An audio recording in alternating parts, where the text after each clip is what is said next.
Hello everyone, this is Gene from Raider Robotics, and today I'll be showing you how to make homemade fresh mozzarella in just 1 hour.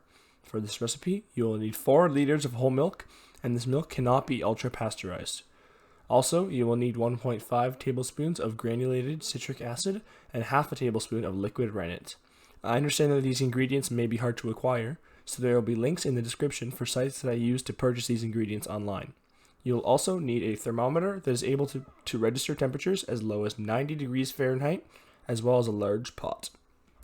Alright, now that you have all of your ingredients, mix all of the citric acid into 1 cup of water, making sure it gets completely dissolved. Now, mix all of your rennet with 1/4 cup of water. Then, with all of your milk in a large pot, make sure to vigorously stir it while incorporating your citric acid.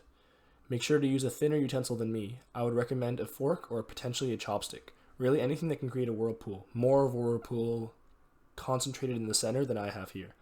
While you're whirlpooling your milk, pour your citric acid slowly into the center of the vortex. Now, heat your milk over medium-low heat until it reaches 90 degrees Fahrenheit.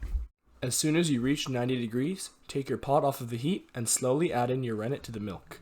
Stir in a top-to-bottom fashion like how I am in this clip for about 30 seconds, and then stop, covering the pot and leaving it undisturbed for at least 5 minutes. You will know the cheese is ready when there is a separation in the cheese curd from the whey.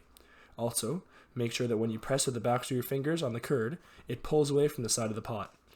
Since I did not make a good enough vortex with my milk in the beginning, my curd is a little clumpier and less uniform than you'd like it to be. Now that your curd is ready, cut it into a 1-inch wide checkerboard pattern. Once that is done, place your pot back on the heat, slowly stirring the curds until they reach 105 degrees Fahrenheit. After they reach that temperature, take the pot off the burner and continue stirring slowly for 3 to 5 more minutes. More time in this step will mean a firmer cheese. Ideally, the curd should be less broken apart in this step than mine, but this curd still ended up producing a fine cheese. Next, drain your curds with a colander or a slotted spoon, pressing out any excess whey, and then transfer them into a microwave-safe bowl. Now, put the curds into the microwave for 1 minute.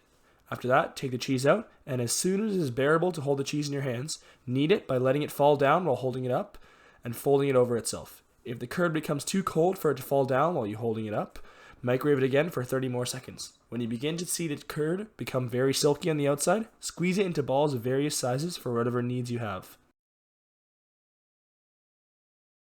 Here, I just create a circle with my Peter pointer on my thumb and squeeze the mozzarella through it to make a ball.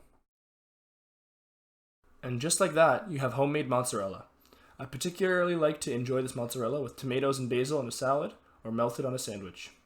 Catch us next time every Monday, Wednesday, and Friday. Also, don't forget to subscribe to our channel and follow us